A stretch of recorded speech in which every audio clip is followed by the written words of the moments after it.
Alhamdulillah Rabbil Alameen Wassalatu wassalamu ala ashrafil mursalin Wa ala alihi wa ashabihi ajma'in amma ba'd Ya ayyuhalladhina amanu taqullaha haqqa tuqatih wa la tamutunna illa wa antum muslimun Ya ayyuhan nas ittaqu rabbakumul ladzi khalaqakum min nafsin wahidah wa khalaqa minha zawjaha wa batta minhuma rijalan katiran wa nisaa'a واتقوا الله الذي تساءلون به والأرحام إن الله كان عليكم رقيبا يا أيها الذين آمنوا اتقوا الله وقولوا قولا سديدا يصلح لكم أعمالكم ويغفر لكم ذنوبكم ومن يطع الله ورسوله فقد فاز فوزا عظيما فإن أصدق الحديث كتاب الله وخير الهدي هدي محمد صلى الله عليه وسلم وشر الأمور محدثاتها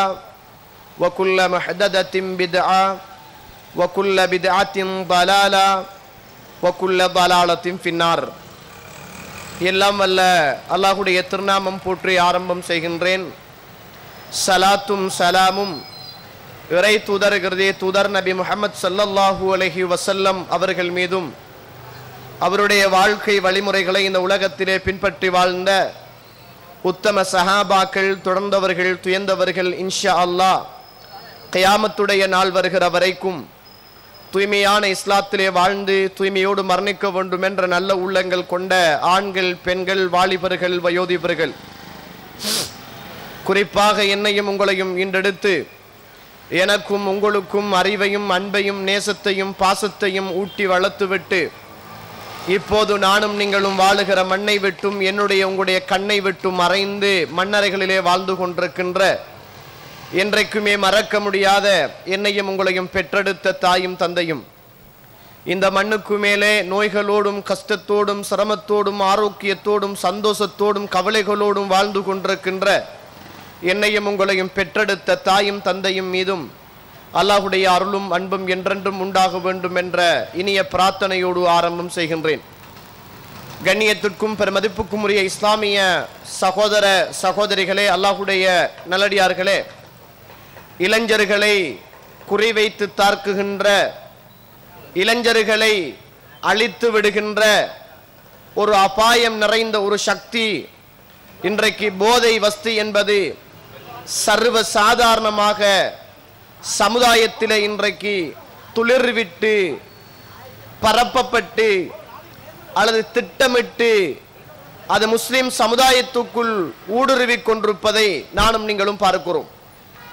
சில நேரம் இந்த தலைப்பு சிலருக்கு ஜீரணிக்காமல் போகலாம். சில நேரம் சில வர்த்தகர்களுக்கு இந்த தலைப்பு கொஞ்சம் சிரமமாக இருக்கலாம். சில நேரம் சில இளைஞர்களுக்கு இந்த தலைப்பு கொஞ்சம் கசப்பாக இருக்கலாம். ஏனென்று கேட்டால், ஒன்று மனதுக்கு பிடித்ததாக இருந்தால் அதை பற்றிய வெறுப்பையும் அல்லது அதை பற்றிய மறுப்பையும் சமுதாயத்துக்கு சொல்கிற போது எப்போதும் சொல்லக்கூடிய மனிதனின் மீது வெறுப்பும் அதை கேட்கக்கூடாது என்று சொல்லுகின்ற எண்ணமும் இயல்பாக மனித உள்ளங்களில் வருவது அது யாருமே மறக்க முடியாத ஒன்று என்பதை நானும் நீங்களும் மறந்துவிடக் கூடாது. அருமைக்குரிய இஸ்லாமிய சகோதரர்களே, அல்லாஹ்வுடைய நல்லடியார்களே, இளமை காலம் என்பது அது ஒரு புனிதமான ஒரு காலம். இளமை பருவம் என்பது அது ஒரு மனிதனுக்கு கிடைக்குகின்ற, வாழ்க்கையில் கிடைக்குகின்ற ஆக பெரிய முத்தான ஒரு பருவம் என்று சொல்லலாம். அந்த இளமையில் ஒரு மனிதன் சீராகவும் சிறப்பாகவும் தன்னுடைய வாழ்வை அமைத்துக் கொள்வானாக இருந்தால் இன்ஷா அல்லாஹ், அல்லாஹ் அருள் செய்தவர்களை தவிர அவனுடைய முதுமையும் முடிவும் இன்ஷா அல்லாஹ் சிறப்பாக இருக்கும். சில வேளை இளமையை நாசமத்து, இளமையை சீர்குலைத்து, இளமையை இஸ்லாத்துக்கு அப்பால் கழிக்குகின்ற மனிதர்களாக இந்த உலகத்தில் இளைஞர் சமூகம் வாழும் என்றால் அதன் பிற்பாடு அவர்கள் இந்த பூமியில் திருந்துவது என்பது மிக மிக கஷ்டமான ஒன்றாக இருக்கும். இந்த பூமியிலே இளைஞர் சமூகம் என்பது எல்லோராலும் எதிர்பார்க்கப்படுகிற ஒரு பருவம். ஒரு சமுதாயத்தை ஆக்கவும் ஒரு சமுதாயத்தை இல்லாமல் ஒழிக்கவும், ஒரு சமுதாயத்துக்கு நல்ல செய்திகளை கொண்டு போய் சேர்க்கவும், ஒரு சமுதாயத்தை தீமையிலிருந்து காக்கவும் இந்த இளமை பருவம் அவ்வப்போது பயன்படுத்தப்படுவதை நீங்கள் பார்க்கலாம். 1980ஆம் ஆண்டு காலப்பகுதி, 90ஆம் ஆண்டு காலப்பகுதிகள், விடுதலை புலிகள் இலங்கை திருநாட்டிலே அவர்கள் தலைவிரித்து ஆடிய நேரம், ஒவ்வொரு பாடசாலைகளாக சென்று, வீடு வீடாக சென்று, அங்கு யார் யார் இளைஞர்களாக இருக்கிறார்கள் என்பதை கண்டு அவர்களை கடத்தி அல்லது மூளை சலவைகள் செய்து பெரியதொரு போராட்டத்துக்கு தயாராகுவதற்காக நானும் நீங்களும் வாழக்கூடிய இந்த இலங்கை திருநாட்டிலே கண்முன்னால் கண்ட வரலாறுகள், சகோதர சகோதரிகளே, கண்முன்னால் கண்ட வரலாறுகள்.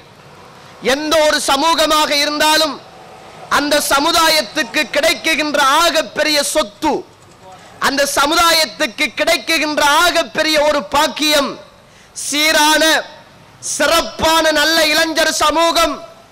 அந்த சமுதாயத்துக்கு மத்தியில் இஸ்லாத்தோடும் ஏகத்துவத்தோடும் வாழும் என்றால் அந்த சமூகம் இன்ஷா அல்லாஹ் நல்ல பாதையை நோக்கி பயணிக்க முடியும் என்பது எல்லோரும் ஏற்றுக்கொள்ளக்கூடிய ஒன்று.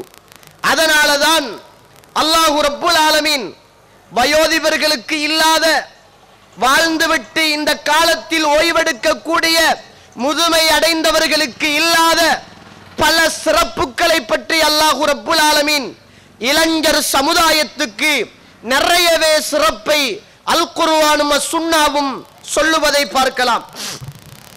ரசூலுல்லாஹி ஸல்லல்லாஹு அலைஹி வஸல்லம் அவர்கள் இந்த பூமியிலே இளைஞர் சமுதாயத்துக்கான ஒரு சரியாக பயிற்றுவிக்கப்பட்ட, இபாதத்தில் வாழ்த்தெடுக்கப்பட்ட, மார்க்கத்தை தன்னுடைய அணிகலன்களாக இந்த பூமியில் சுமந்த இஸ்லாமிய உம்மத்தில் வாழக்கூடிய இளசுகளுக்கு இறை தூதர் இப்படியான ஒரு சிறப்பை சொல்கிறார்கள்.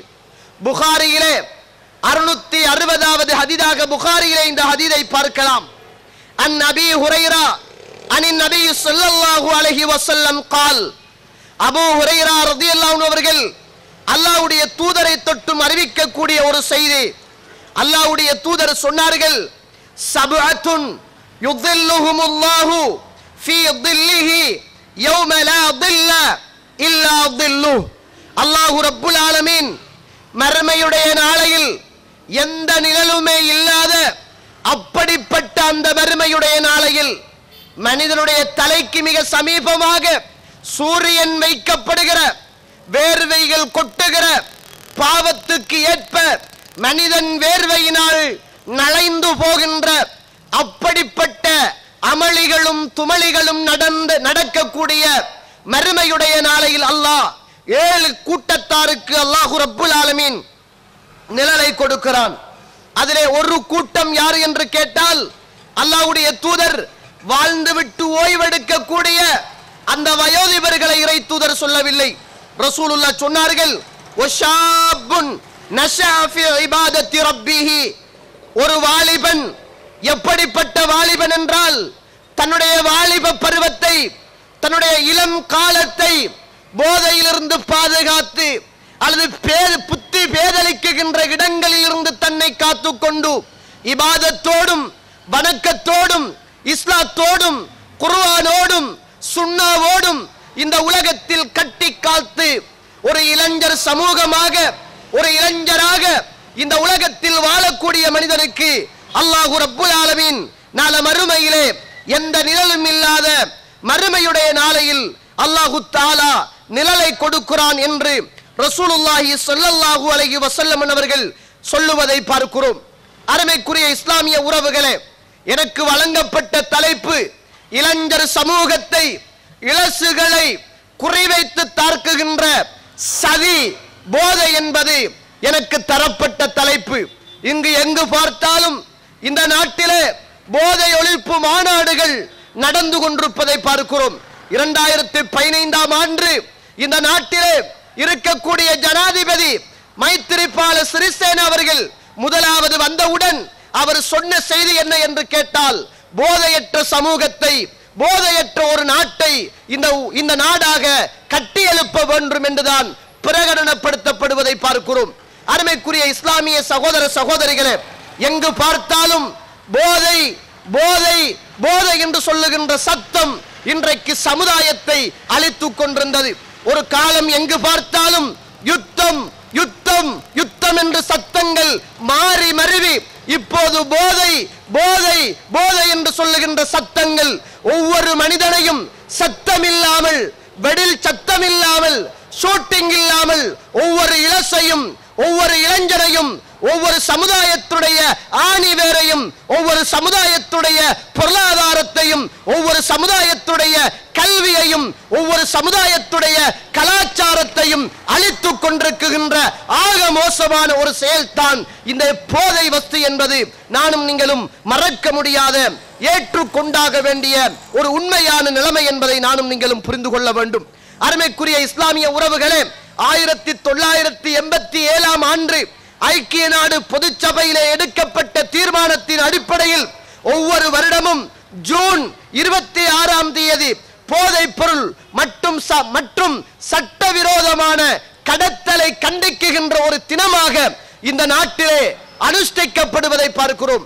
ஜூன் 26 வந்தால் போதையை ஒழிக்க வேண்டும் என்று போதைக்கு எதிரான ஒரு தினத்தை உருவாக்கி அது ஒட்டுமொத்த சமூகமும் அந்த தினத்தை கொண்டாட வேண்டும், அதற்கு எதிராக போராட வேண்டும் என்று இன்று ஒவ்வொரு இடத்திலும் கோஷங்களும், ஒவ்வொரு இடத்திலும் சுவரொட்டிகளும், அதற்கான சின்ன சின்ன நாடகங்களும் இன்றைக்கு அரங்கேற்றப்பட்டு உலகத்தில் நடத்தப்படுவதை பார்க்கிறோம். அருமைக்குரிய இஸ்லாமிய உறவுகளே, இருக்கக்கூடிய சனத்தொகையில் 1000-ல் 1 மாணவர்களாக இருக்கிறார்கள், படிக்கக்கூடிய இளசுகளாக இருக்கிறார்கள் என்பது இந்த நாட்டிலே செய்யப்பட்ட ஒரு முக்கியமான கணக்கீட்டில் நானும் நீங்களும் பார்க்கக்கூடிய ஒன்று. அதிலும் 13-லிருந்து 15 வருகின்ற வரைக்கும் இருக்கக்கூடிய மாணவர்களில் 11% மாணவர்கள் புகைத்தலுக்கும் போயிலைக்கும் அடிமைப்பட்டவர்களாக இருக்கிறார்கள் என்று அந்த அறிக்கை WHO என்று சொல்லக்கூடிய உலக சுகாதார ஆய்வு மையம் எனக்கும் உங்களுக்கும் சொல்லிக் கொண்டிருக்கின்ற தகவல் என்பதை நானும் நீங்களும் மறந்துவிடக் கூடாது. இப்படி பல காரணங்கள் இந்த பூமியிலே புகைத்தலை அழிப்பதற்காக, போதையை அழிப்பதற்காக அங்கங்கே செயற்பட்டு கொண்டிருந்தாலும் இஸ்லாம் இந்த இளைஞர் சமுதாயத்தை போதையில் இருந்து எவ்வாறு காக்கலாம் என்பது இந்த நாட்டில் இருக்கக்கூடிய அனைத்து மதவாதிகளுக்கும், அனைத்து மிதவாதிகளுக்கும், அனைத்து அரசியல்வாதிகளுக்கும், அனைத்து ஆன்மீகவாதிகளுக்கும் மாற முடியாத என்று ஏக்கத்தோடு மதுவிலே புரண்டு புரண்டு இருக்கக்கூடிய இளைஞர்களுக்கும் இளசுகளுக்கும் இஸ்லாம் சரியான பாடத்தையும் திட்டத்தையும் வகுத்து தருகிறது என்பதை நானும் நீங்களும் மறந்துவிடக் கூடாது.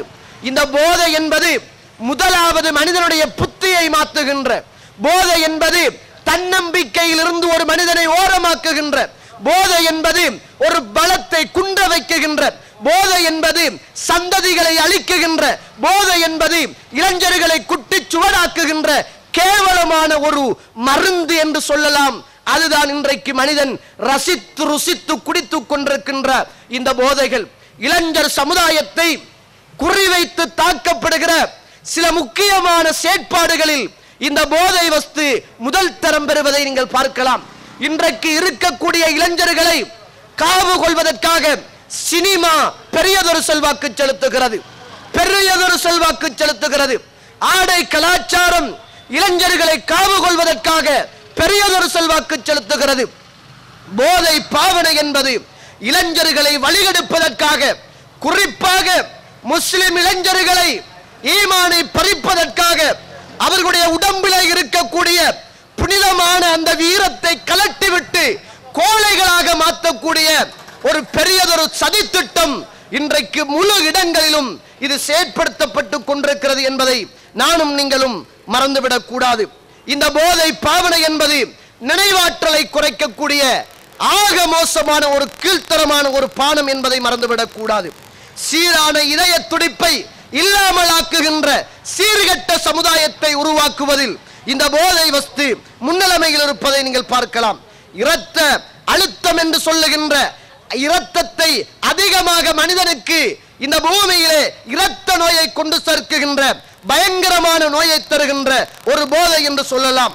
உடல் சோர்வடைதல், அதே போன்று குற்ற உணர்ச்சி, தனிமை, இப்படிப்பட்ட பலதரப்பட்ட மனிதனுடைய நல்ல செல்வாக்கிலே இருந்து அவனை ஓரங்கட்டுகின்ற கேவலமான ஒரு பொருள்தான் இந்த போதை வஸ்து என்பதை நானும் நீங்களும் மறந்துவிடக் கூடாது.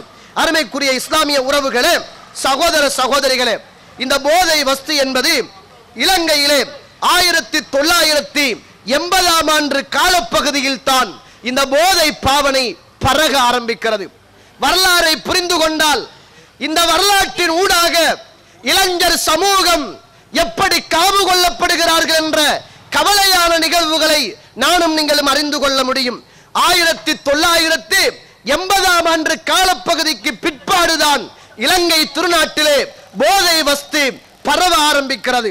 இலங்கையிலே இந்த போதை வஸ்து ஹெரோயின் என்று சொல்லக்கூடிய போதை வஸ்து முதலாக 1981ஆம் ஆண்டு மே மாதம் 26ஆம் தேதி இலங்கையிலே 70 கிராம் ஹெரோயின் பேருவளை என்று சொல்லுகின்ற பகுதியில் வரலாற்றில் முதலாவது விற்கப்பட்டு அது கைது செய்யப்பட்ட வரலாறும் இலங்கையுடைய வரலாறாக இருப்பதை நானும் நீங்களும் பார்க்க கிடைக்கிறது.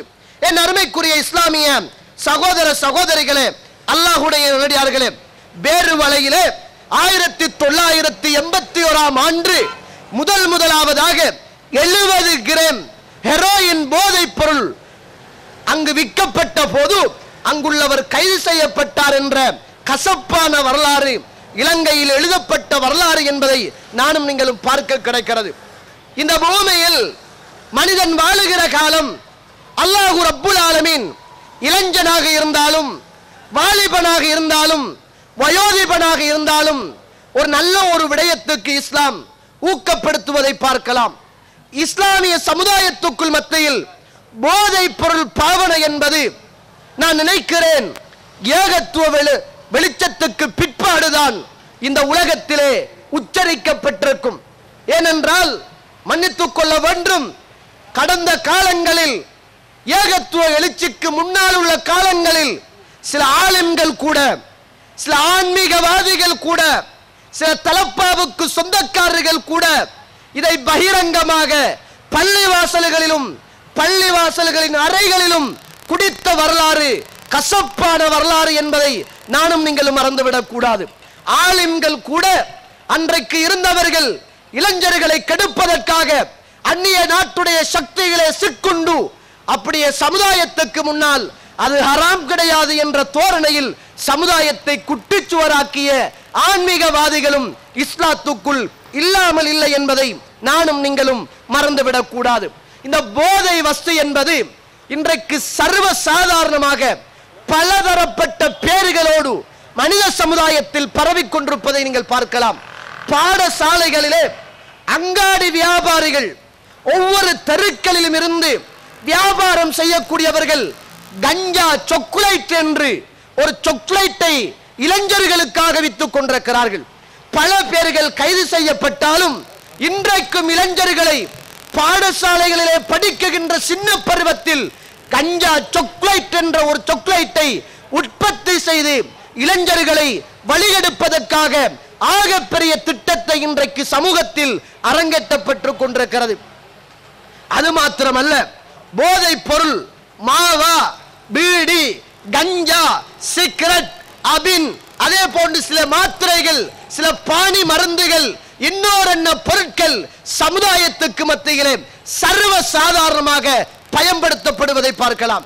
நான் கேட்கிறேன், அல்லாஹ் ரப்புல் ஆலமீன் அல் குர்ஆனிலும் அஸ்-சுன்னாவிலும் சில செய்தியை இந்த சமுதாயத்துடைய ஆரம்பத்திலிருந்து நல்லதை சாப்பிடுவதற்காக இறைவன் இப்படி ஊக்கப்படுத்துவதை நீங்கள் பார்க்கலாம். முஸ்லிம் 1844வது ஹதீஸாக இந்த ஹதீஸ் முஸ்லிமிலே பதிவு செய்யப்பட்டிருக்கிறது.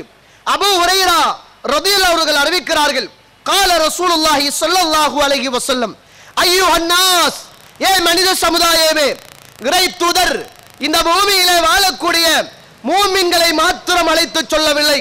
இந்த நாட்டில் வாழக்கூடிய பௌத்த மக்கள், இந்த நாட்டில் வாழக்கூடிய இந்துக்கள் இறைவனை ஏற்றவர்கள், இஸ்லாத்தை ஏற்றவர்கள், இஸ்லாத்தை மறுத்தவர்கள் அத்துணை பேரையும் பார்த்து யா அய்யுஹன் நாஸ், மனித சமுதாயமே, இன்னல்லாஹ தய்யிபுன், கடவுள் இறைவன் பரிசுத்தமானவன், அவன் பரிசுத்தமானவன், லா யக்பலு இல்லா தய்யிபா, அவன் பரிசுத்தமானதை தவிர அவன் ஏற்றுக்கொள்ளவே மாட்டான், அவன் ஏற்றுக்கொள்ள மாட்டான். வ இன்னல்லாஹ அமரல் முஃமினீன பிமா அமர பிஹில் முர்சலீன், இந்த பூமியில் இறைவனால் தெரிவு செய்யப்பட்டு இந்த உலகத்துக்கு அனுப்பப்பட்ட முர்சலீன்கள், நபிமார்கள், ரசூல்மார்களுக்கு இறைவன் எதை ஏவினானோ அதே விடயத்தை இந்த பூமியில் வாழக்கூடிய மூமின்களுக்கும் அல்லாஹ் ரப்புல் ஆலமீன் ஏவுகிறான். அதில் ஒன்று என்ன தெரியுமா? யா அய்யுஹர் ரசூல், ரசூல்மார்களே, நபிமார்களே, குலு மினத் தய்யிபாத், நல்லதை சாப்பிடுங்கள், நல்லதை சாப்பிடுங்கள், வஅமலு சாலிஹன், நல்லதை செய்யுங்கள், இன்னி பிமா தஅமலூன அலீம், நீங்கள் செய்வதை அவன் பார்த்து கொண்டிருக்கிறான். அல்லாஹ் நபிமார்களுக்கு இடுகின்ற கட்டளை, புகைத்தலுக்கு அடிமையான என் உறவுகளை அழைத்து சொல்கிறேன், சிகரெட் விற்கக்கூடிய கடைக்காரர்களை அழைத்து சொல்கிறேன், மது போதையிலே புரண்டு புரண்டு தூங்குகிற குடிகாரர்களை அழைத்து சொல்கிறேன். அல்லாஹ் ரப்புல் ஆலமீன் இந்த உலகத்துக்கு அனுப்பப்பட்ட உன்னத சமூகம் நபிமார்களுக்கு என்ன கட்டளை இடுகிறானோ அதே கட்டளையை மூமின்களுக்கும் முஸ்லிம்களுக்கும் இறைவனை ஏற்றுக்கொண்ட மக்களுக்கும் சொல்லக்கூடிய செய்தியை அல் குர்ஆன் எனக்கும் உங்களுக்கும் படம் பிடித்து காட்டுகிறது. அல்லாஹ் ரப்புல் ஆலமீன் அல் குர்ஆன் சூரத்துல் பக்கரா 172வது வசனத்திலே யா அய்யுஹல்லதீன ஆமனு, ஈமான் கொண்ட விசுவாசிகளே, குலு மினத் தய்யிபாத், நல்லதை சாப்பிடுங்கள், நான் எதையெல்லாம் உங்களுக்கு உணவாக அளித்திருக்கிறேனோ அதையெல்லாம் அதிலிருந்து நல்லவைகளை நீங்கள் சாப்பிடுங்கள். அல்லாஹ் ரப்புல் ஆலமீன் இந்த வசனத்தில் ஒரு மிக முக்கியமான ஒரு மெசேஜ், மிக முக்கியமான ஒரு செய்தியை அல்லாஹ் இந்த சமுதாயத்துக்கு சொல்ல வருகிறான். இன்றைக்கு சமூகத்தில் பாவமாக பார்க்கப்படாத ஒரு பாவம் புகைத்தல் சர்வ சாதாரணமாக விற்கிறார்கள். முஸ்லிம்கள் சர்வ சாதாரணமாக குடிக்கிறார்கள், இளைஞர்கள் சர்வ சாதாரணமாக இழுக்கிறார்கள். இன்றைக்கு எங்கு பார்த்தாலும் ஓரத்தில் இருந்து குடித்துவிட்டு போவதற்காக ஒரு இடம் தயார் செய்யப்பட்டிருக்கிறது. பொது இடத்தில் குடிக்க வேண்டாம், மனிதர்கள் இருக்குகின்ற இடத்தில் குடிக்க வேண்டாம், வேறாக ஒரு இடத்தில் பஸ்ல போறீங்களா, ஒரு கடையில நிப்பாட்டானா அங்கே வேறாக ஒரு இடம் இருக்கிறது. பொது இடத்தில் குடிப்பது குற்றம், மறைவான இடத்தில் போய் குடித்தால் குற்றம் கிடையாது. யாவட் வெளிநாட்டவர்கள் வந்து போகின்ற ஒவ்வொரு நாடுகளிலும் இருக்கக்கூடிய விமான நிலையத்தில் பார்த்தால் கண்ணாடி அறைகள், அந்த கண்ணாடி அறைகளுக்கு ஓட்டைகள் போட்டு எங்கேயாவது குடிக்கோடும் என்று ஆசைப்பட்டால் அந்த அறைக்குள் போய் குடித்துக் கொள்ளுங்கள் என்று எந்த நாட்டில் எந்த உலகத்தில் போதையை இல்லாமல் ஒழிக்க வேண்டும் என்று சட்டங்கள் பலமாக ஏற்றப்படுகிறதோ அந்த நாட்டிலெல்லாம் சர்வ சாதாரணமாக திறந்து வைக்கப்பட்டிருக்கிறது. இது எப்படி இருக்கு என்று கேட்டா, பிள்ளையையும் நோன்றது, தொட்டிலையும் மாற்றது. இதுதான் இன்றைக்கு நடந்து கொண்டிருக்கின்ற ஒரு செயல். நீங்க குடிங்க, கொஞ்சமா குடிங்க, அடிங்க, கொஞ்சமா அடிங்க, இழுங்க, ஓரத்தில் இருந்து நல்லா இழுங்க, நாசமா போங்க. ஆனா நாங்க என்ன செய்வோம்?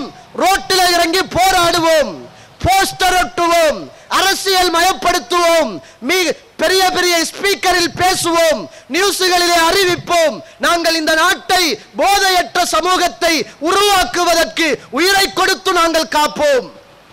பேசக்கூடியவர்களே இன்றைக்கு சர்வ சாதாரணமாக இதை குடித்துக் கொண்டிருக்கிறார்கள். இப்போ ஒரு நியூஸ், பிரபலியமான ஒரு நடிகர், பிரபலியமான ஒரு அரசியல்வாதி, இந்த நாட்டிலே இருக்கக்கூடிய ஒரு போலீஸ் பக்கத்திலே இருக்கிறார். சமூக மன்றத்தில் ஒரு பேட்டி காணப்படுகிறது.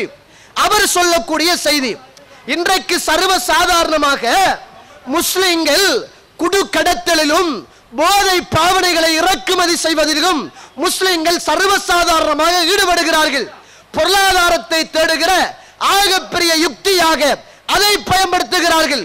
ஏன் சிங்கள சமூகம், பௌத்த சமூகம் அதை தேடி அதை இறக்குமதி செய்து பொருளாதாரத்தில் முன்னிலைமைக்கு வரக்கூடாது என்று எந்த அரசாங்கம் ஒழிக்க வேண்டும் என்று பேசுகிறதோ, என்று எந்த அரசாங்கம் இல்லாமல் ஆக்க வேண்டும் என்று கூக்குரலிடுகிறதோ, அதே அரசாங்கத்தை ஆதரிக்கக்கூடியவர்கள் இப்படி சர்வசாதாரணமாக சமூக மன்றத்தில் பேட்டி கொடுக்கிறார்களாக இருந்தால், எத்தனாம் ஆண்டில் எப்போது போதையற்ற நாட்டாக இந்த இலங்கை நாட்டை சமூகமும் அரசியல்வாதிகளும் ஆன்மீகவாதிகளும் கட்டி எழுப்ப போகிறார்கள் என்ற கவலை இருக்கிறது. எங்கட சமூகத்தில் இந்த போதை ஒரு பெருசா ஒரு மேட்டரே இல்லை. எங்கட சமூகத்தில் சிகரெட், பீடி, கஞ்சா, அதே ஒரு கஞ்சா இருக்கு. என்ன கஞ்சாண்டா? கேடியாம். என்னடா இந்த கேடின்னு பார்த்தா, நான் ஏதாவது ஒரு லேடியில பேரை சொல்றானாக்குன்னு பார்த்தா, கேடிண்டா கேரளா கஞ்சா.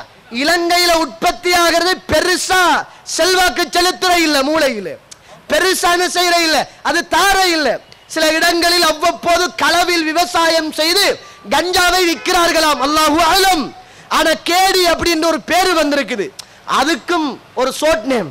கஞ்சான்னு சொன்னா அது அவ்வளவு நல்லா விளங்க இல்லை, அதனால கேடி. கேடின்னா கேரளா கஞ்சா. அது இன்றைக்கு கேரளாவில் இருந்து இறக்குமதி செய்யப்பட்டு ஒவ்வொரு இளைஞர்களையும் தேடி தேடி விற்பனை செய்யப்படுகின்ற பொருளாக கஞ்சா மாறி போயிருப்பதை பார்க்கிறோம். அருமைக்குரிய இஸ்லாமிய உறவுகளே, அதே போன்றுதான் சிகரெட் கடைகள்ல இன்றைக்கு சர்வ சாதாரணம். அல்லாஹ் அருள் செய்த வியாபாரிகளை தவிர பெரும்பாலான முஸ்லிம்களுடைய ஹோட்டல்களிலே இப்போது சில ஹோட்டல்களில் பேர் போடப்பட்டிருக்கிறது, புகைத்தல் விற்கப்பட மாட்டாது. அல்லாஹ் உங்களுடைய வியாபாரத்தில் அல்லாஹ் பரக்கத்தை செய்யட்டும். அல்லாஹ் உங்களுடைய வியாபாரத்தில் அல்லாஹ் பரக்கத்தை செய்யட்டும். இன்றைக்கும் இருக்கக்கூடிய சில வர்த்தக நிலையங்களை பார்த்தால் சிலருக்கு ஒரு நோயே இருக்குது. ஒரு டீ குடிச்சா ஒரு சிகரெட் பத்தோணும், ஒரு பிளேண்டி குடிச்சா அந்த பிளேண்டி கிக் ஆகிறதுக்காக ஏதாவது ஒரு புகைத்தல் வாயில வைக்கணும், சாப்பிட்டா ஒரு சிகரெட் குடிக்கணும், நோன்பு திறந்தா ஒரு சிகரெட் அடிக்கணும். அப்படி அடிச்சாதான் அந்த சாப்பாட்டுக்கே பெருமதி, அப்படி குடிச்சாதான் அந்த டீக்கே பெருமதி, அப்படி இழுத்தாத்தான் அந்த பிளேண்டியே ருசியா தெரியும். அப்படி ஒரு வகையான மனநோய், மண்டை குழம்பிய நோய், அப்படியே தண்ட அறிவை கொண்டு போய் போதையில் சிகரெட்டில் அடகு வைத்த ஒரு நோய் சமுதாயத்தில் பரவி இருக்குது. சில கடைகள்ல பப்ளிக்கா விற்கிற இல்ல, அதுக்கு நல்லலாட்சி கள்ளலாட்சி இருக்கு. நல்லலாட்சியில காசு மட்டும்தான் இருக்கும், கள்ளலாட்சியில போதை வஸ்து இருக்கும். கீழே உள்ள லாட்ச துறந்தா அது ஒன்று தாங்கன்னா இவருக்கு தெரியும், ஒன்றை கொடுப்பாரு. அப்படித்தான் இன்றைக்கு நிறைய கடைகளிலே பிசினஸ் நடந்து கொண்டிருக்கிறது. அல்லாஹ் நல்லதை சாப்பிட சொல்கிறான், அல்லாஹ் நல்லதை சாப்பிட சொல்கிறான். சிகரெட் நல்லது என்றால், பீடி நல்லது என்றால், கஞ்சா நல்லது என்றால் ஏன் ஒழித்து ஓரத்தில் இருந்து ஏன் குடிக்க வேண்டும்? ஏன் அதை பாவிக்க வேண்டும்? பப்ளிக் அடிக்க வேண்டியதானே? நல்ல விஷயம் என்றால் ஏன் நீங்க மட்டும் குடிக்கணும்? உங்களோட வைஃபுக்கும் கொடுக்க வேண்டியதானே? நல்ல விஷயம் என்றால் ஏன் நீங்க மட்டும் இழுக்கணும்? நீங்க அனுபவிச்ச அந்த ருசியை உங்களோட பிள்ளைக்கு காட்ட வேண்டியதானே? நீங்க இருக்கக்கூடிய அந்த ரசனையை உங்களோட அன்பான மனைவிக்கு கொடுக்க வேண்டியதானே? ஆனா நீங்கள் எல்லாம் துரோகம் செய்றீங்களா? ஹஸ்பண்ட்மார் எல்லாமே துரோகம் செய்கிறார்களா? அடே நீ பிரியாணி திண்டா பிரியாணியை கொடுக்குறா, ஃப்ரைட் ரைஸ் திண்டா ஃப்ரைட் ரைஸை கொடுக்குறா, ரைஸ் சங்கரி சாப்பிட்டா ரைஸ் சங்கரியை கொடுக்குறா. என்ன நல்ல சாப்பாட்டை கண்டாலும் அதை வாங்கிட்டு போய் மனைவிக்கு கொடுக்க தெரியுது. இது நல்லது என்றால் ஒளித்து ஒளித்து குடிக்காமல் எல்லாரும் ஒரு பக்கெட்டை வாங்கிட்டு வீட்டுக்கு வந்து மனைவிக்கு ஒன்று, வாப்பாக்கு ஒன்று, வாப்பட உமாவுக்கு ஒன்று, அப்படியே மரணப்படுக்கையில இருக்கிற சாச்சாக்கு ஒன்று, உங்களோட குழந்தை பிள்ளைக்கு ஒன்று, தோல்ல இருக்கிறதுக்கு ஒன்று. நீங்க குடிச்சிட்டு அதுக்கு குடிக்க தெரியாட்டி நீங்க இழுத்து வாய்க்குள்ள புகைய வச்சு பூண்டு ஊத வேண்டியதானே நல்லதாக இருந்தால்? ஏன் செய்றீங்க? இல்ல தெரிகிறது, அது குற்றம் என்று தெரிகிறது, உடம்புக்கு கேடு என்று தெரிகிறது, மோசமானது என்று நம்முடைய புத்தி சொல்கிறது. எந்த அளவுக்கு நம்ம மடையனா மாறி இருக்கிறோம் என்றால், எந்த அளவுக்கு இன்றைக்கு இருக்கக்கூடிய நவீன மீடியா இதை ஒரு பவர்ஃபுல்லாக மாற்றி எங்கட மூளையை அப்படியே இல்லாமல் ஆக்க செய்துக்கு என்று கேட்டால், சிகரெட் பொட்டியை எடுங்க. அந்த பொட்டியை எடுத்தீங்கன்னா அதுல ஒருவன் குடிச்சு குடிச்சு அப்படியே அவன் வாயில புற்றுநோய் வந்ததை படமாக போட்டிருக்கிறான். ஆரம்பத்தில் பிளாக் அண்ட் ஒயிட், அது சரியா விளங்க இல்லை. இப்ப வர பக்கெட்ல பார்த்தால் அதுல கலர்ஃபுல்லா அப்படி அடிச்சு ரத்தம் விளங்குது, காயத்துல உள்ள கருப்பு விளங்குது, புற்றுநோய் அப்படியே பட்டண்டு விளங்குற அளவுக்கு அந்த பக்கெட் இருக்குது. மறுபக்கத்துல அதால பாதிக்கப்படுகிற சின்ன குழந்தையுடைய அவல நிலைமை காட்டப்பட்டிருக்கிறது. அதையும் பார்த்துக்கிட்டு நீ குடிக்கிறாய் என்றால், அதையும் பார்த்துக்கிட்டு உண்ட மூளை அதற்கு அடிமையாக இருக்குது என்றால், அல்லாஹ் மீது ஆணையாக அல்லாஹ் அருள் செய்தவர்களை தவிர வீட்டிலிருந்து நீங்கள் குடிக்கிறீர்கள் என்றால் உங்களுடைய மனைவியின் மீது உண்மையான பாசம் இல்லை என்பது அர்த்தம். நீங்கள் ஆசையோடும் பாசத்தோடும் எதிர்பார்த்து முத்தாக வளர்த்த அந்த பிள்ளையின் மீது உங்களுக்கு கொஞ்சம் கூட ஈவு இரக்கம் இல்லை என்பது அர்த்தம்.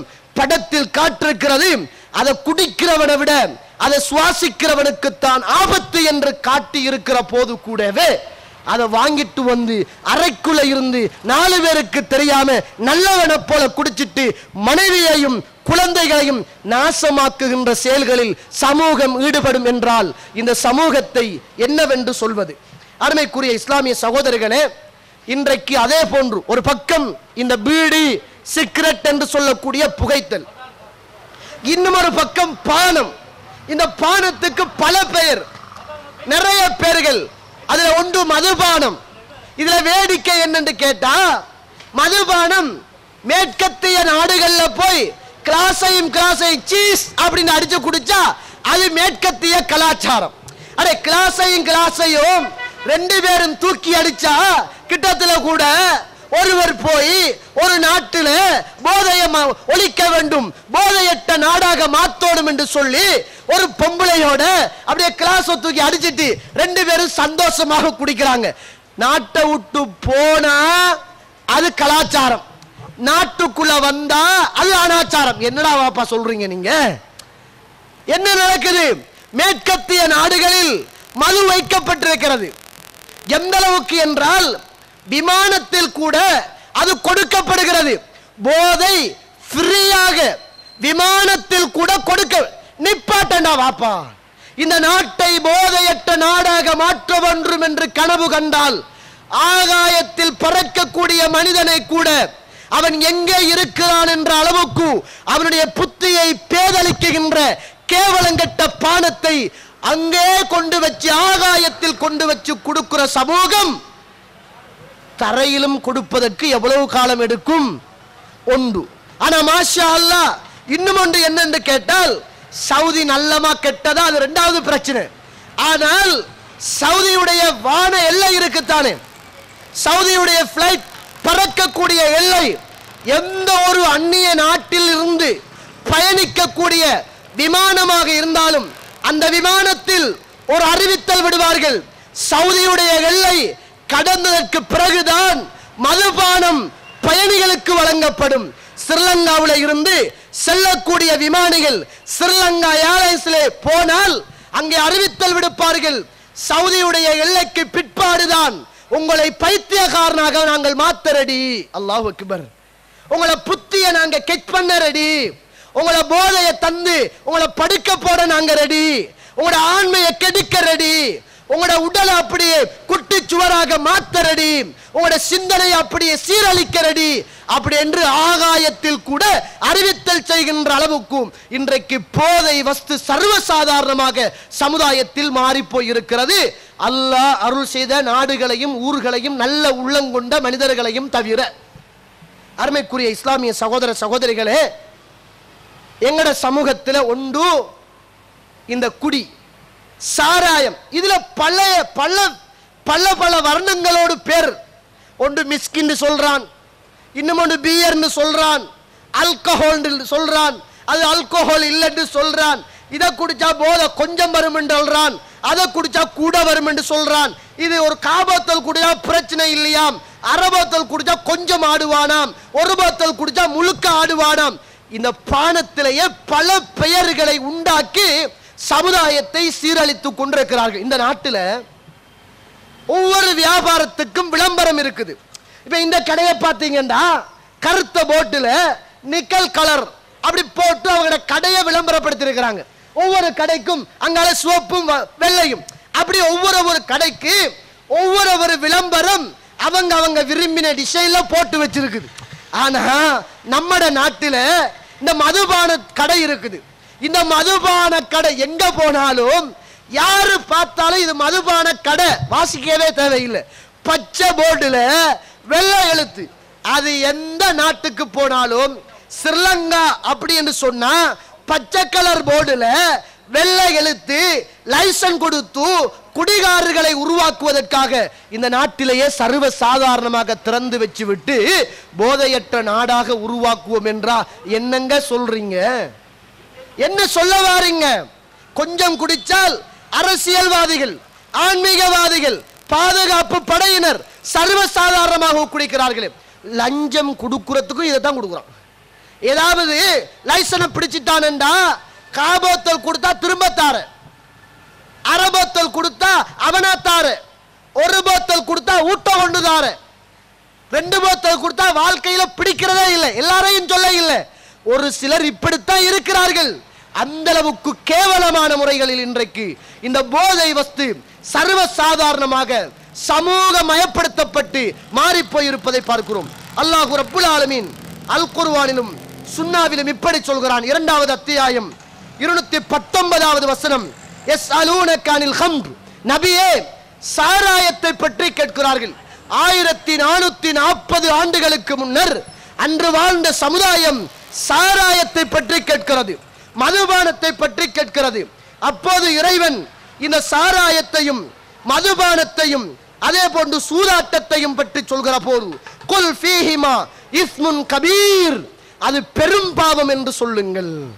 சாராயம் பெரும் பாவம் என்று சொல்லுங்கள், சூதாட்டம் பெரும் பாவம் என்று சொல்லுங்கள். என்ன நடக்குதுன்னு கேட்டா, களவுல சாராயம் விற்பது நாட்டுக்கு செய்கின்ற துரோகம்.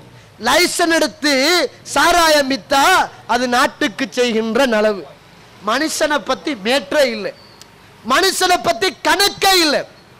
ஒரு காலத்துல இந்த குடிகாரன் எல்லாம் யாருன்னு பார்த்தா ஊர்ல, சமூகத்தில், குடும்பத்தில் ஓரங்கட்டப்பட்டு குடும்ப வாழ்க்கையில் ஃபெயிலியர் ஆகி பார்ப்பதற்கும் கேட்பதற்கும் யாருமே இல்லை அப்படி என்று சொல்லி கூலி வேலை செய்யக்கூடிய அல்லது இந்த டாய்லெட் பாத்ரூம் கழுகக்கூடிய அல்லது டாய்லெட் அள்ளக்கூடிய அப்படி சமூகத்தில் ஒரு தாழ்ந்த இடத்தில் இருக்கக்கூடிய ஒரு சிலர் மாத்திரம்தான் குடித்தார்கள்.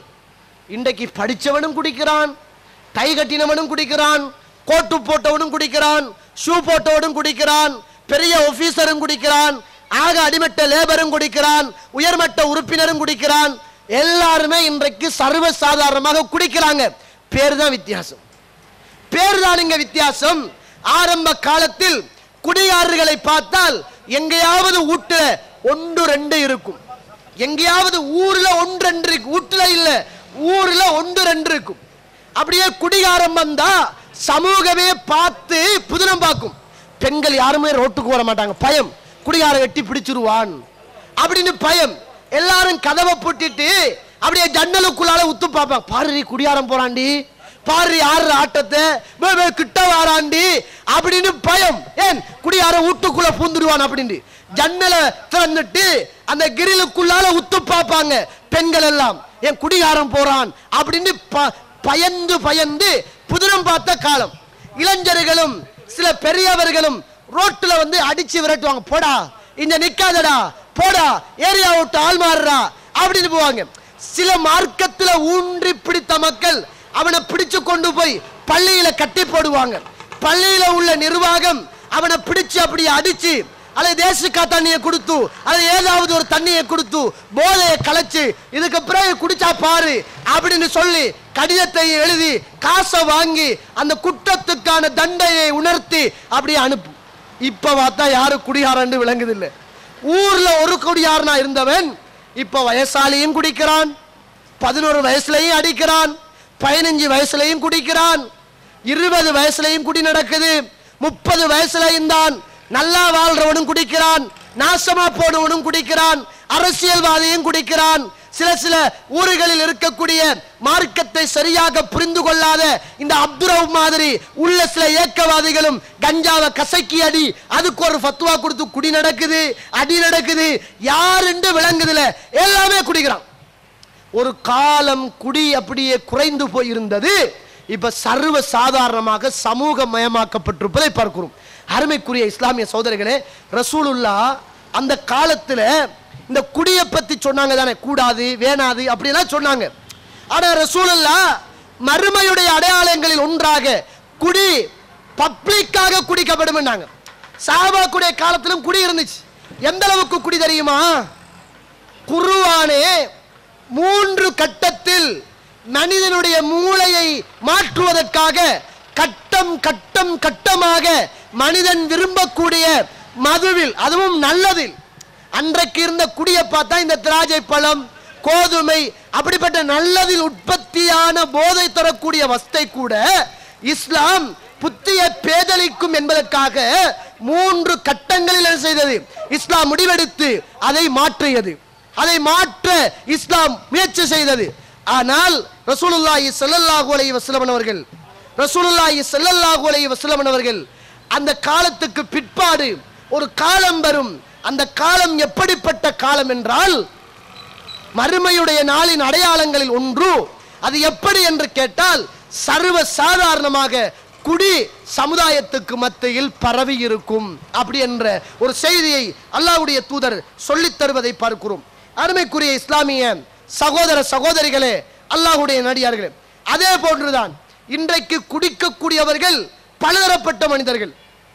அதிலும் குறிப்பாக இளைஞர் சமூகம் இன்றைக்கு நல்ல மாப்பிள்ளை தேடுவதே கஷ்டமாக இருக்குது.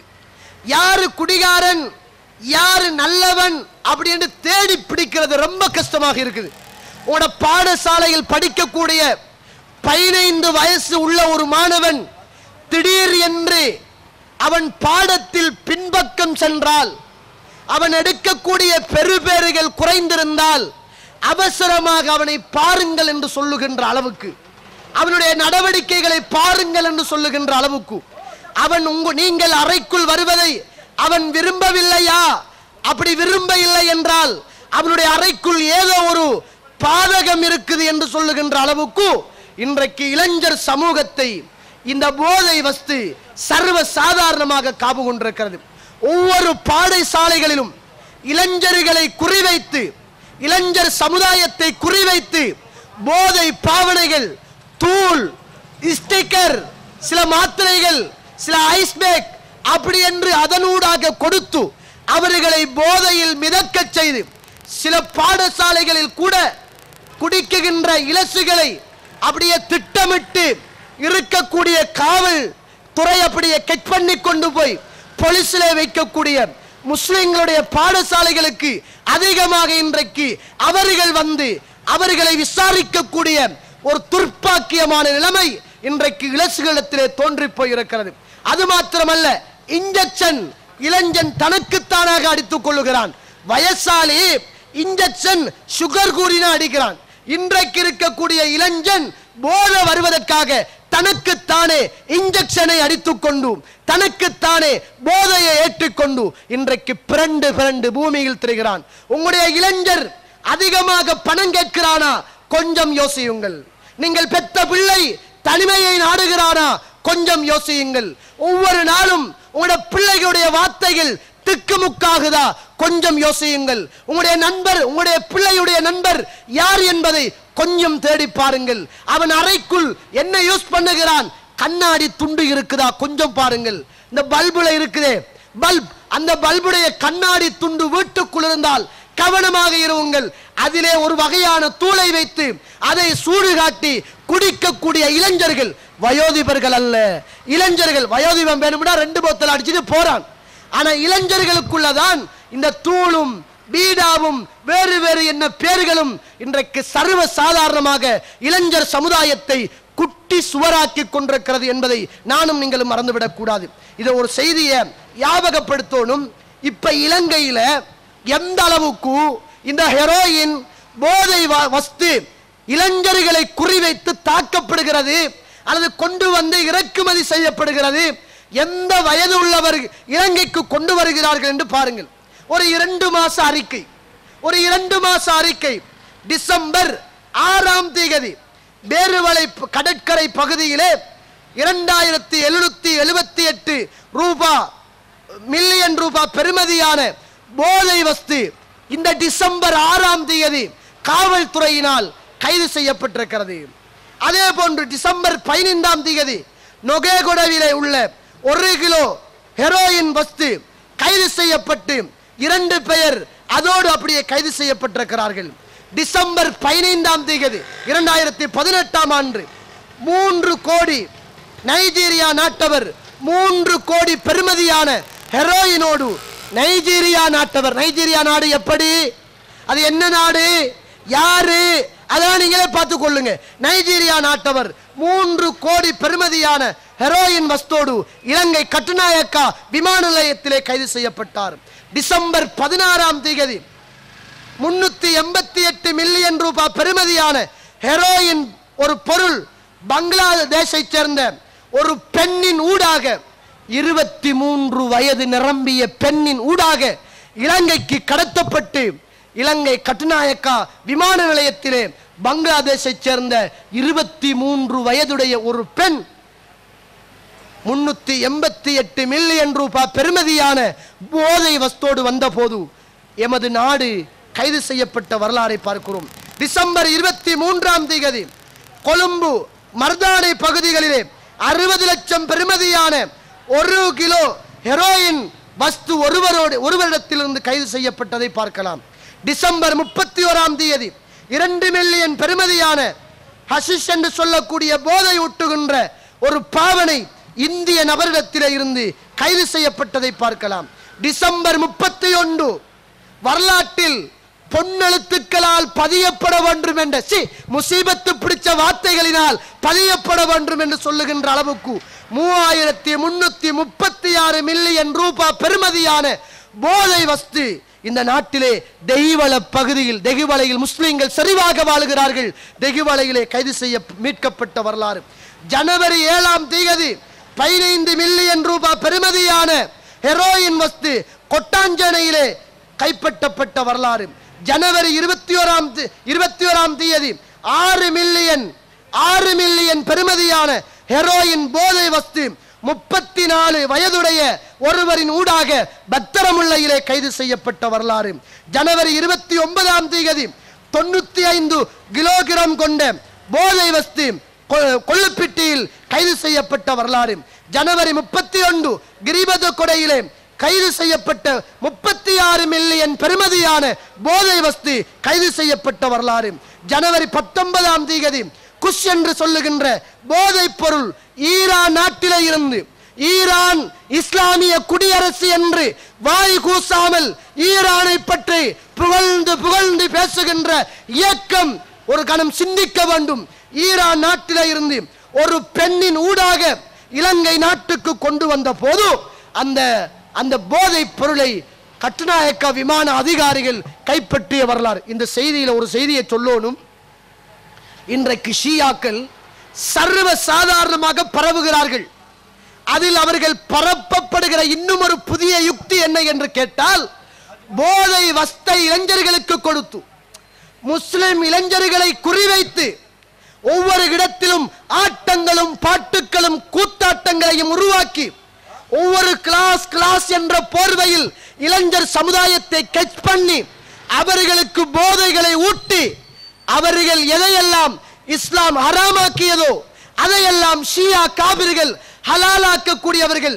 விபச்சாரத்தை கூட, முத்துவாவை கூட நாங்கள் எல்லாம் ஹராம் என்று சொன்னாலும் ஷியாக்கள் ஹலால் என்று சொல்லக்கூடியவர்கள். மதுபானம், புகைத்தல், போதை வஸ்துக்களை நாங்கள் கூடாது என்று சொன்னாலும் அவர்கள் எல்லாம் கூடும் என்று சொல்லக்கூடிய அப்படி கேவலங்கட்ட ஷியாக்களின் ஊடாக, அதுவும் ஒரு பெண்ணின் ஊடாக, இது ஒன்று எத்தனை தெரியாம வந்துச்சோ தெரியாது, இது ஒன்றே ஒன்று எத்தனை தெரியாம வந்துச்சோ தெரியாது.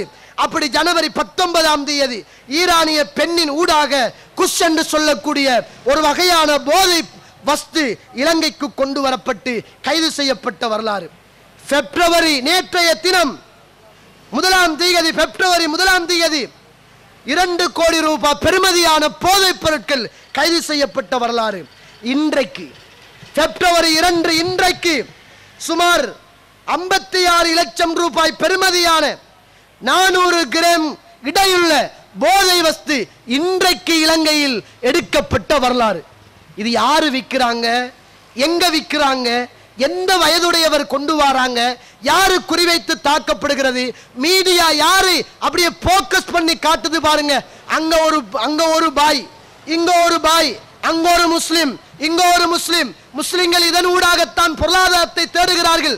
முஸ்லிம் இளைஞர்கள் இன்றைக்கு ஒவ்வொரு ஆட்டோக்களிலும் இருந்து இன்றைக்கு சர்வ சாதாரணமாக போதை வஸ்துக்களோடு இன்றைக்கு கைப்பற்றப்பட்டு கொண்டிருக்கிறார்கள். முஸ்லிம்கள் கணக்கறிக்கை சொல்கிறார்கள் 10% என்று.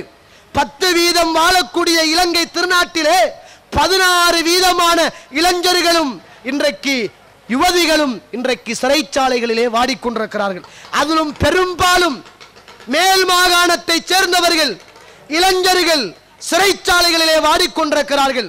இன்றைக்கு திட்டமிட்ட சதியாக இளைஞர்களுடைய புத்தியை மயக்குவதற்கும் ஈமானிய சிந்தனையை உள்ளால் செலுத்தாமல் இருப்பதற்கும் இந்த மது போதை பாவனைகளை சர்வ சாதாரணமாக இளைஞர்களுடைய மனசுகளிலும் வாய்களிலும் இன்றைக்கு பானங்களாகவும் தூட்களாகவும் மாத்திரைகளாகவும் குடிபானங்களாகவும் கொடுக்கப்படுகின்ற ஒரு பயங்கரமான ஒரு காலகட்டத்தில் நானும் நீங்களும் வாழ்ந்து கொண்டிருக்கிறோம். அருமைக்குரிய இஸ்லாமிய சகோதர சகோதரிகளே, இன்றைக்கு சர்வ சாதாரணமாக இளைஞர்கள் இந்த போதை பொருளின் ஊடாக இன்றைக்கு கைது செய்யப்படுவதும் காவு கொள்ளப்படுவதும், இன்றைக்கு அவர்கள் இந்த போதை வஸ்துக்களினால் இன்றைக்கு அவர்கள் இஸ்லாத்தில் இருந்து நெறி பிளந்து அவர்களை நரகவாதியாக மாற்றுகின்ற ஒரு துர்ப்பாக்கியமான ஒரு நிலைமை இன்றைக்கு சமுதாய மன்றத்திலே சர்வ சாதாரணமாக இருப்பதை பார்க்கிறோம். அப்படிப்பட்ட இளைஞர்களுக்கும் அப்படிப்பட்ட வர்த்தகர்களுக்கும் அல்லாஹ்வுடைய தூதர் சொல்லக்கூடிய ஒரு செய்தி என்ன தெரியுமா? அபூ ஹுரைரா ரலியல்லாஹு அவர்கள் சொல்கிறார்கள், 2475வது ஹதீஸ். இந்த ஹதீஸ் புகாரியிலே பதிவு செய்யப்பட்டிருக்கிறது. லா யஷ்ரபுல் ஹம்ர ஹீன யஷ்ரபு வஹுவ முஃமின்.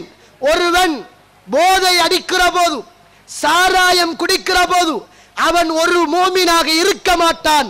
மூமினாக இருக்கின்ற நிலைமையில் அவன் நிச்சயமாக குடிக்க மாட்டான் என்றார்கள். இன்றைக்கு நிறையவே இளைஞர்கள் பீச் ஓரங்களிலிருந்து பாதை ஓரங்களிலிருந்து தூட்களோடும் சின்ன சின்ன டின்களோடும் போத்தலோடும் போன்களோடும் கெட்டு சுவராகி இன்றைக்கு இருக்கக்கூடிய சுவர்களோடு சோம்பேறிகளாக மாறிக்கொண்டிருக்கிறார்கள். நிறைய பேர்கள் இன்றைக்கு டிரைவிங் பண்ணி கொண்டிருக்கிறார்கள். கொஞ்சமாக அடித்துக்கொண்டு ஓடுகிறார்கள். ஆக்சிடென்ட் பட்டால் ஒருவன் குடிக்கிற நேரம் மூமினாக இருக்க மாட்டான். மூமினாக இல்லாத நேரத்தில் அவனுக்கு மரணம் வந்தால் அவன் நரகவாதியாக மரணிப்பான் என்பது இஸ்லாத்துடைய தியரி என்பதை நானும் நீங்களும் மறந்துவிடக் கூடாது. இவ்வளவு கேவலமான விஷயங்கள் இன்றைக்கு இளைஞர் சமுதாயத்தை அழிப்பதற்காக மாற்று மத சக்திகளின் ஊடாக, ஷியாக்களின் ஊடாக, இன்னொரு என்ன பல சதித்திட்டங்களின் ஊடாக இளைஞர் சமூகம் காவு கொள்ளப்படுவதை பார்க்கிறோம். மியூசிக்கல் ஷோ எங்கு பார்த்தாலும் மியூசிக்கல் ஷோ நடக்கிறது. மாற்று மத உறவுகள் ஆடுகிறார்கள், ஏறுகிறார்கள், கூத்தாட்டம் செய்கிறார்கள். எங்களுடைய கொழும்பிலே உள்ள மேல் மாகாணத்திலே உள்ள ஒவ்வொரு ஊரை சேர்ந்த இளைஞர்களும் மாற்று மத வேடத்திலே அந்த மியூசிக்கல் ஷோக்கு சென்று அங்கே குடித்துக் கொண்டு அவர்களுடைய பெண்களுடைய கைகளை பிடித்துக் கொண்டு சர்வ சாதாரணமாக ஆடிக்கொண்டிருக்கிறார்கள். இன்றைக்கு ஒவ்வொரு வர்த்தகர்களும் இளைஞர்களாக வர்த்தகர்கள் இருக்கிறார்கள். ஒவ்வொரு வர்த்தகர்களுக்கும் ஒவ்வொரு ஹோட்டலிலே பார்ட்டி நடக்கிறது. அந்த பார்ட்டியின் போது முதலாவது சந்தோஷம் ஒரு மதுபான கிண்ணமும் கையில் ஒரு பெண்ணை ஆடுவதற்கான காட்சியும் கொடுக்கப்படுகிறது. இன்றைக்கு வெளியிலே நல்லவராக இருக்கின்ற இளைஞர், வெளியிலே நல்ல வர்த்தகராக இருப்பவர் ஹோட்டலுக்கு சென்றால் அந்நிய சக்திகள், தீவிரவாத சக்திகள் முஸ்லிம்களை வழிகெடுக்க வேண்டும் என்பதற்காக பாட்டி போட்டு முஸ்லிம்களுடைய சிந்தனைகளை இன்றைக்கு சீரழிப்பதற்காக போதையின் பக்கம் பல திட்டத்தின் ஊடாக இன்றைக்கு சமுதாயத்தை குட்டி சுவடாக மாற்றிக் கொண்டிருக்கிறார்கள் என்பதை நானும் நீங்களும் மறந்துவிடக் கூடாது. அருமைக்குரிய இஸ்லாமிய பெற்றோர்களே, அல்லாஹ்வுடைய நல்லடியார்களே, உங்களுக்கும் ஒரு பங்கு இருக்கிறது. பிள்ளையை பெற்றீர்கள், பிள்ளையை வளர்த்தீர்கள், பிள்ளைக்கு திருமணம் எடுத்து கொடுத்தீர்கள். அவன் வாழ்ந்தால் என்ன, செத்தால் என்ன என்ற சிந்தனை உங்களுக்கு வேண்டாம். நிறைய பெற்றோர்கள் அப்படித்தான் இன்றைக்கு எமது நாடுகளிலே வாழ்ந்து கொண்டிருக்கிறார்கள், எமது ஊர்களிலே வாழ்ந்து கொண்டிருக்கிறார்கள். பிள்ளையை கவனித்து பாருங்கள். அவனுடைய பேச்சிலும் நடையிலும் உடையிலும் சிலவிலும் வாயிலும் கண்ணிலும் மாற்றம் இருக்கிறதா? இன்றைக்கு இருக்கக்கூடிய நிறைய ஊர்களிலே நன்னடத்தை பாடசாலைகள் திறக்கப்பட்டிருக்கிறது. நன்னடத்தை பாடசாலைகளுக்கு சென்றால் நிறைய முஸ்லிம் இளைஞர்கள் இன்றைக்கு கைது செய்யப்பட்டு இன்றைக்கு அது நன்னடத்தை பாடசாலை என்பது ஒரு வகையான ஜெயில். அந்த ஜெயிலிலே இன்றைக்கு நிறைய முஸ்லிம்கள் இன்றைக்கு போடப்பட்டிருக்கிறார்கள். எங்கட முஸ்லிம் சமூகத்துக்கு இந்த விபரீதம் தெரியாது. நாங்க பார்க்கிறோம், பீச்சில் குடிச்சிட்டு புரள்றான், ரோட்டில் குடிச்சிட்டு நிற்கிறான், இவ்வளவுதான் பார்க்கிறோம். ஆனா இன்றைக்கு திட்டமிட்ட அடிப்படையில் முஸ்லிம்களுடைய வாகனத்துக்குள்ளே, முஸ்லிம்கள் ஓடுகின்ற ஆட்டோக்குள்ளே இளைஞர்கள் குடித்து காட்டியதினால் அவர்களே போதை வஸ்தை வைத்துவிட்டு முஸ்லிம்களை இன்றைக்கு சர்வசாதாரணமாக கெட் பண்ணுகின்ற அவல நிலைமை இன்றைக்கு முஸ்லிம்களுக்குள் மத்தியில் உருவாகி கொண்டிருக்கிறது. இதை பற்றி இளைஞனுக்கு கவலை கிடையாது, இதை பற்றி பெற்ற பெற்றோருக்கு கவலை கிடையாது, இதை பற்றி ஊரில் உள்ள நல்லவர்களுக்கும் கவலை கிடையாது. காரணம், இன்றைக்கு குடிப்பழக்கம் எல்லாருக்குள்ளும் ஊர்ந்து கொண்டிருக்கிறது. பள்ளி நிர்வாகிகளும் விதிவிலக்கு அல்ல, பாடசாலை அதிபர்மார்களும் விதிவிலக்கு அல்ல, அல்லது வேறு வேறு உத்தியோகத்தர்களும் விதிவிலக்கு இல்லை என்று சொல்லுகின்ற அளவுக்கு அல்லாஹ் அருள் செய்தவர்களை தவிர இன்றைக்கு இந்த குடிப்பழக்கம் போதை வஸ்து சர்வ சாதாரணமாக எல்லோரையும் ஆட்கொண்டிருக்கிறது. அதிலும் குறிப்பாக இளைஞர் சமுதாயத்தை குறிவைத்து அவர்களுடைய மார்க்கத்தையும் சிந்தனையையும் திசை திருப்புவதற்காக மாற்று மத சக்திகளின் ஊடாக இந்த போதை பாவனை சமூகத்துக்கு மத்தியில் சர்வ சாதாரணமாக இருக்கிறது என்பதை நானும் நீங்களும் மறந்துவிடக் கூடாது. ரசூலுல்லாஹ் சொன்னார்கள், 5585வது ஹதீஸ், குல்லு ஷராபின் அஸ்கர ஃபஹுவ ஹராம். ஒவ்வொரு போதை தரக்கூடிய ஒவ்வொரு வஸ்தும் ஹராம் என்றார்கள் ரசூலுல்லாஹி ஸல்லல்லாஹு அலைஹி வஸல்லம். அன்பான இளைஞனே, இறுதியாக உன்னை அழைத்து கேட்கின்ற கேள்வி, நாளை மறுமையில் அல்லாஹ் ஒவ்வொரு சமுதாயத்தையும் மறுமையிலே எழுப்புகிற நேரம் வாலிப சமுதாயத்தை அல்லாஹ் எழுப்புவான். வாலிபர்களே, அல்லாஹ் மறுமையில் கேட்கின்ற கேள்வி, அல்லாஹ் தஆலா உங்களுடைய உடல் சம்பந்தமாக கேட்பான், உங்களுடைய பொருளாதாரம் சம்பந்தமாக கேட்பான். நாளை மறுமையில் அல்லாஹ் உனக்கு உடலை தந்தேனே, பலத்தை தந்தேனே, ஆரோக்கியத்தை தந்தேனே, அதை எப்படி கழித்தாய் என்று அல்லாஹ் ரப்புல் ஆலமீன் மறுமையிலே விசாரணை செய்வான்.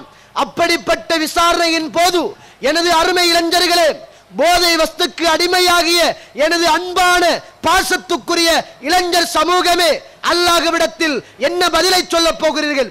பீடி குடித்து, கஞ்சா குடித்து, அபின் குடித்து, தூள் அடிச்சு, ஊசி ஏத்தி, போதை ஏத்தி, கஞ்சா அடிச்சு நாசமாகி நானும் கட்டு சமுதாயத்தை குட்டிச்சுவராக மாற்றினேன் என்று அல்லாஹ்விடத்தில் பதில் சொல்ல போகிறீர்களா? அல்லது இளமை காலத்தை உனக்காக, சீர்திருத்தத்துக்காக, சமூக பணிக்காக கெட்டுப்போன இளைஞர்களை நல்ல வழிக்கு கொண்டு வருகின்ற அந்த ஒரு நல்ல பலமிக்க ஒரு இளைஞர் சமுதாயமாக நான் மாறி பிரச்சாரம் செய்தேன் என்று இளைஞர் சமூகம் அல்லாஹ்விடத்தில் பதில் சொல்ல போகிறீர்களா? உனக்கு பொருளாதாரத்தை தந்தேன், நீ பொருளாதாரத்தை உழைத்தாய், எப்படி உழைத்தாய் என்று இறைவன் கேட்பான். அந்த பொருளாதாரத்தை எப்படி செலவழித்தாய் என்று கேட்பான். அன்பான இளைஞர் சமூகமே, நாளை மறுமையில் அல்லாஹ் எங்கிருந்து பொருளாதாரத்தை எடுத்தாய் என்று கேட்கிற நேரம் நான் சாராயம் வித்து, கஞ்சா வித்து, தூள் வித்து, போதை வஸ்துக்களை ஒவ்வொரு இளைஞனுக்கும் கொடுத்து கொடுத்து அவனை குட்டி சுவராக்கி நான் அந்த லாபத்தை எடுத்து நானும் ஒன்று என்ற குடும்பமும் இந்த உலகத்தில் நிம்மதியாக வாழ்ந்தோம் என்று மறுமையை நாசமாக்கப் போகிறீர்களா? இந்த ஹீரோயின் அல்லது இந்த குடு அல்லது இந்த தூள் 2 கிராம் பவுடர் சுமார் 500 பேர் யூஸ் பண்ணலாம். 2 கிராம் 500 பேர் இதை குடிச்சு போதையை ஏற்றி இன்றைக்கு வாழலாம் என்றால் இது பெருசா கிலோ கணக்கு தேவை, அதான் அவ்வளவு விலை. 2 கிராம் போதும் 500 பேர் குடிச்சு நாசமாகி போதையை ஏற்றுக்கொள்வதற்கு. இன்றைக்கு இளைஞர்கள் ஒளிச்சு வைக்கிறதுக்கு பெருசாவெல்லாம் இடம் தேவையில்ல. அதில் ஒரு கால சிகரெட்டை பொக்கெட்டுக்க வச்சா கவனமா இருக்கணும், உடைஞ்சிரும். இது உடையவே உடையாதே, நகத்துக்குள்ள வச்சு இழுத்துட்டு போயிடுவான், பேசுக்குள்ள பேப்பரோடு வச்சிடுவான்.